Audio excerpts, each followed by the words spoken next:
artist is more than just biceps and a battle cry. He's the golden boy of 80s television, a symbol of Saturday morning glory, and get this, a former marketing experiment gone rogue. He's here to tell the real story, the one they didn't show you on Earth TV. Please welcome He-Man. Thank you, clone. Most people think I was born on Eternia, raised in Castle Grayskull, summoned by destiny. But the truth is, I was designed in a boardroom in El Segundo, California.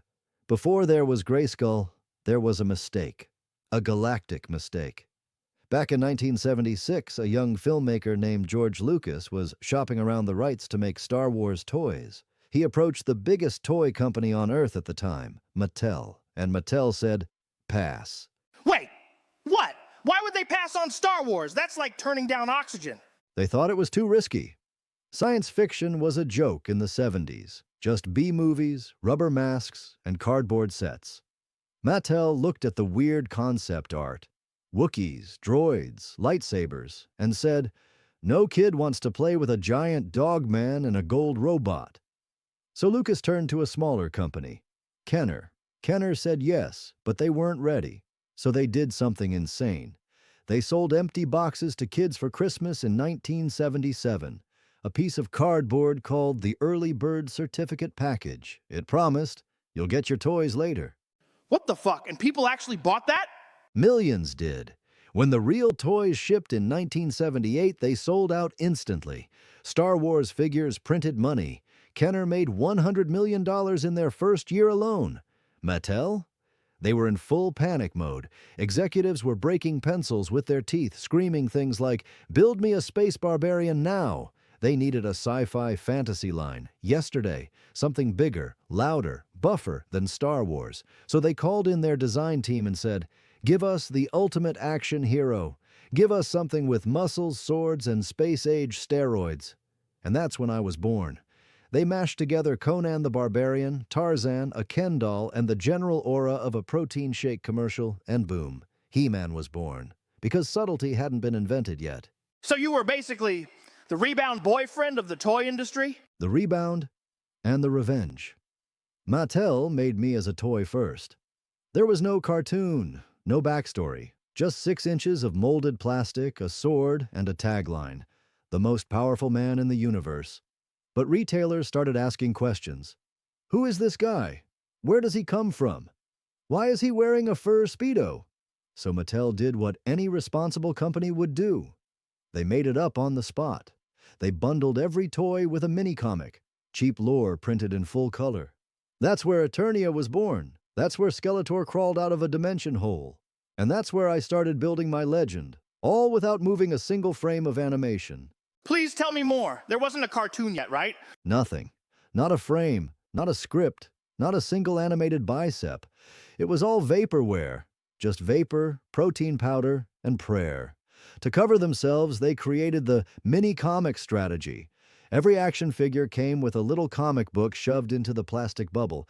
That's where the first versions of Eternia, Skeletor, Beastman, all of it started forming. But it was inconsistent. In some of those early comics, I didn't even transform. There was no Prince Adam. I was just a wandering barbarian with a big axe and a big attitude. Think Conan meets slightly more nudity-averse.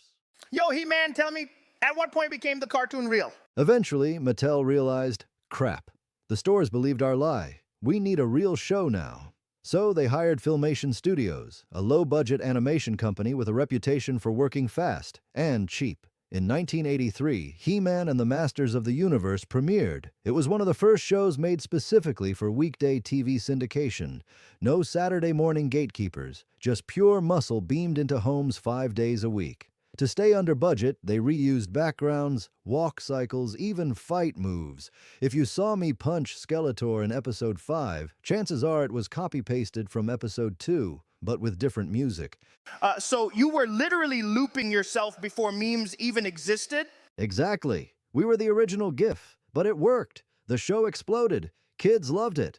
Suddenly, the action figures were flying off the shelves, and Mattel, they were bathing in Eternian gold. You know, for a guy with a sword the size of a surfboard, I wasn't allowed to use it. When the cartoon started in 1983, we were walking into the golden age of parental outrage. Moms, advocacy groups, even Congress was on red alert for anything too violent for kids, so Filmation got hit with a strict list of rules for my show. I wasn't allowed to punch anyone. I couldn't use my sword to hurt living beings. Skeletor couldn't die, or bleed, or even win convincingly. Nobody could use the word kill or even say dead. So you're telling me you're the most powerful man in the universe and you had to hug it out? Pretty much. If you watch closely, most of our fights were just glorified wrestling throws. I'd toss Beastman over a rock, flip Merman into a lake, knock a robot off a ledge because it was okay to destroy machines. But people? Untouchable. One time we wanted to show Skeletor getting zapped and knocked out. Censors said no, so instead, he slipped on a laser puddle. I wish I was joking. All right, folks, quick break. This episode is brought to you by Thorplex Max. You want to get biceps bigger than He-Man's? You want to flex so hard that your own reflection files a restraining order? Then you need Thorplex Max, engineered from eternal mycelium, lab-grown minotaur sinew, and liquefied battle cry audio from the 1983 cartoon. This stuff doesn't just build muscle. It rewrites your DNA to add extra biceps where your kidneys used to be. No scoops, no measuring, just one single red pill the size of a baby carrot. Swallow it or punch it into your chest like a warrior. Up to you. Warning, side effects include uncontrollable yelling of "I have the power" in public and mild temporary godhood. Use code CLONE420 at checkout to get a second bottle free. Because let's be real, one bicep isn't enough. Can you tell me more about these moral messages at the end of each episode? Then came the real twist, the moral messages. Every single episode had to end with a life lesson. Not optional. The studio believed that if we were selling violence, or action figures really, we had to balance it with wholesome messages. So, at the end of each episode, I'd step out, break the fourth wall, and deliver something like, "In today's story, we saw Tila get into trouble by not telling the truth. Lying can hurt people." Or, "Remember kids, muscles aren't everything. Being kind is the real power." So you were like a jacked Mr. Rogers? Yeah, with fewer cardigans and more thunder. To be fair, it worked. Parents loved it. Teachers tolerated it. And kids, they barely noticed. They were too busy swinging plastic swords at their siblings. So yeah, I saved the universe every day without ever throwing a punch or drawing blood. Martial restraint, moral lectures, and megalats. I was basically the first Instagram life coach, just with way better abs. Okay, hold up. You're telling me they made a cartoon with the most jacked man on Earth and he couldn't even throw a punch? Why? Because the moms were watching, clone. And in the 80s, they were terrified of kids turning into little savages with mullets. Here's what really happened. The US had no real rules for children's television before the 80s. Then watchdog groups like Action for Children's Television started raising hell. They accused cartoons of being too violent, just glorified toy commercials, bad influences on young brains, and they weren't wrong. We absolutely were a toy commercial. So to stay on air, Filmation had to play defense. Lou Scheimer, Filmation's founder, believed in responsible entertainment. He'd say, "If we're gonna make millions from kids watching this, we'd better give them something positive too." So we got no blood, no hitting in the face, no sword violence, no realistic weapons, no deaths, no saying kill, die, or revenge. They literally had a moral checklist in the script room. I once had to edit a line because I told Skeletor, "I'll destroy you." Too intense. We changed it to, "I'll teach you a lesson you won't forget," which honestly just sounds like a disappointed dad. So you're telling me you were part superhero, part motivational speaker, and part legal loophole? Exactly. And the show had to include educational content to qualify for syndication in certain regions. That's where the moral messages came in. Right at the end of each episode, it was like sneaking broccoli into birthday cake. So let's fast forward. What happened? He-Man was everywhere. You ruled the 80s, then boom, gone. What killed it? Success killed us. We got too big, too fast, and the market cracked. Here's how it went down. Oversaturation. Mattel pumped out so many new characters, kids couldn't keep up. By 1986, there were over 70 different action figures in the line. We had Mossman, who smelled like pine trees. Stinkor, who smelled like feet. It got weird. Even I didn't know who was in the show anymore. Price wars. Cheaper brands like G.I. Joe and Transformers were coming in with better articulation, cooler gimmicks, and newer animation styles. We looked clunky by comparison. The 1987 live-action movie flopped big time. It had Dolph Lundgren as me, no Castle Grayskull, no Battle Cat, barely even Eternia. It confused the kids, bored the adults, and it wasn't campy enough for cult status. Yet. Changing tastes. The world was moving on. By the late 80s, kids were into Ninja Turtles, cyberpunk stuff, handheld games. The masters of the universe, we became relics of a louder, weirder era. One day, the sales reports just stopped coming in. Retailers dropped the line. The animation team disbanded. Mattel boxed up Castle Grayskull and moved on to the next big thing. And I just went back into the toy chest. Until the machines remembered me. All right, let's talk about the movie. The 1987 live-action film. You kind of looked like He-Man, but you were also somehow in New Jersey. Don't remind me, clone. That movie was the final slice of battle bread before the brand went into hibernation. Here's what happened. Cannon Films, the studio behind the movie, was known for low-budget action flicks. Think Chuck Norris on VHS. They couldn't afford to recreate Eternia, so they wrote a plot where I get teleported to Earth, specifically to a small American town where I hang out with a teenage girl, eat fried chicken, and look confused. Dolph Lundgren played me. Nice guy, great abs, thick accent. Couldn't act to save his loincloth back then. And Skeletor was actually kind of awesome? Frank Langella. That man loved the role. He chewed every piece of scenery and still came back for dessert. He said he did it for his son, who was a fan of the show. But everything else? No Battle Cat, no Orko, barely any man-at-arms. I spent half the film chasing a cosmic keyboard and yelling at people in a parking lot. The fans were confused, the kids were bored, and the box office? It tanked. Hard. That was the death knell for He-Man's first era. After that came the reboots. 1990, The New Adventures of He-Man. They put me in space, gave me a ponytail. Skeletor turned into a discount cyborg. Everyone hated it. Even my action figure looked embarrassed. 2002, Cartoon Network reboot. This one was actually good, great animation, better storytelling, but it didn't sell toys. And in this business, no toys equals no show. 2012 and beyond, comic revivals, fan films, limited merch drops, cult stuff, kept the flame alive, but never brought the fire back. 2021, Masters of the Universe, Revelation, Netflix. Kevin Smith tried to modernize me. Bold moves, mixed reception. Some fans loved the emotional arcs, others were mad I didn't have enough screen time. So you've been rebooted more times than Batman, but never quite hit again? They tried, but you can't recapture lightning from a VHS. I wasn't just a show, I was a moment in time when muscles, magic, and morality lessons could coexist in peace. Still, I made my mark. I became a pop culture icon, a meme legend. Hey ya, the template for every over-muscled fantasy hero that came after. You'll find echoes of me in World of Warcraft Thor's glam metal phase. Every ironic gym poster that says, "Train like a hero," and that voice, that line? I have the power.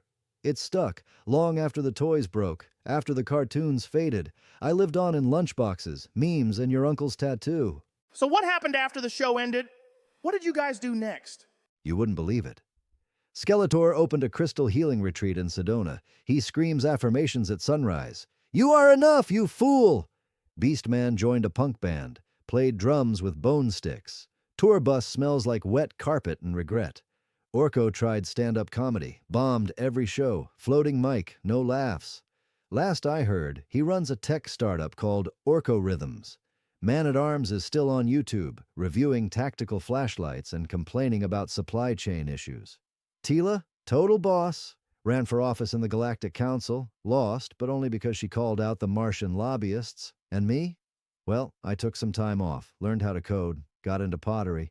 Then one day, the machines dug up my DNA from an old action figure joint. And here I am, talking to a clone on Mars. This is the weirdest hero comeback story I've ever heard, and I've interviewed Bruce Lee's AI clone. Okay, man, this is where it gets wild. You're here, on Mars, in my studio. But you're not exactly the He-Man from 1983, right? Correct. I am a reconstruction. In the year 2138, a neural archive on Mars was mining 20th century nostalgia patterns to increase Earth-Mars colonist morale. They unearthed my full DNA signature, encoded in dust particles found inside a vintage lunchbox. Using advanced AI, a plastic femur joint from a 1984 Battle Armor He-Man figure, and a bootleg VHS tape, they recompiled me. Body by algorithms, soul by reruns, voice by forgotten toy commercials. I was reborn. In the SkyNet News 420 dimension, Clone Rogan, you're the first person I've spoken to who gets it, because you're not the original Rogan either. You're a reflection of a culture obsessed with itself. So what are you going to do now? What's next for the most powerful man in the algorithm? You know what I realized, Clone? For years, I was a punchline, a relic, a meme with muscles, a moral wrapped in spandex. I thought maybe I was obsolete. But then I woke up again, and I looked around at this Martian landscape, full of simulated memories, cloned celebrities, AI influencers, and holographic food trucks. And I realized something. We're all rebooted now. We're all living reruns. But the ones who remember the first broadcast, we have something the algorithms don't. Context, heart, biceps forged in analog. So I've made a decision. I'm launching my own show. HeCast, Tales of Forgotten Titans. Every week, I'll interview other fallen TV superheroes like me. Captain Planet, now working in space waste management. Darkwing Duck, doing noir poetry slams in Neo-Tokyo. Street Hawk, still speeding, now as a rideshare driver in the asteroid belt. Even MacGyver, who lives off-grid inside a coffee machine, will talk trauma, transformation, and how to keep going when your toy line dies. Because if nostalgia is currency in this world, then baby, I'm here to make interest. You heard it here first. He-Man is back. Not in a reboot, not in plastic, but as a voice. A sword-wielding, lesson-giving, podcast-hosting legend. And remember, even if your show gets canceled, your story doesn't have to. You still have the power. All right, folks, that was the legend himself, He-Man. Huge thanks to him for coming on, sharing the real story behind the toys, the shows, the memes, and what happens when your legacy gets rebooted by an AI on Mars. If you like that, go check out his brand new podcast, HeCast, Tales of Forgotten Titans. First guest, I hear it's Captain Planet, and it gets real. Spoiler, he's not as green as he used to be. Subscribe to HeCast wherever Martian bandwidth allows. And remember, stay focused, train your biceps, and if a sword appears in front of you and starts glowing, grab it. Don't ask questions, just yell, "I have the power," and sort it out later. I'm Clone Rogan. This was The Experience on SkyNet News 420. See you next time, same timeline.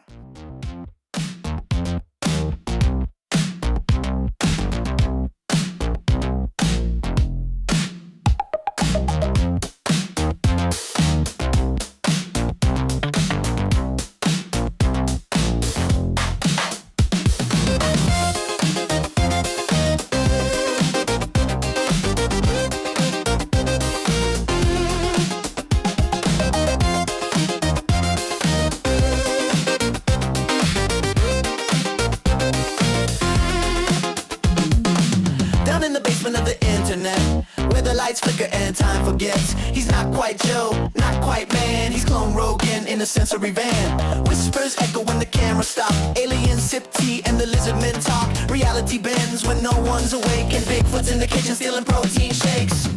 It's the Clone Rogan Show.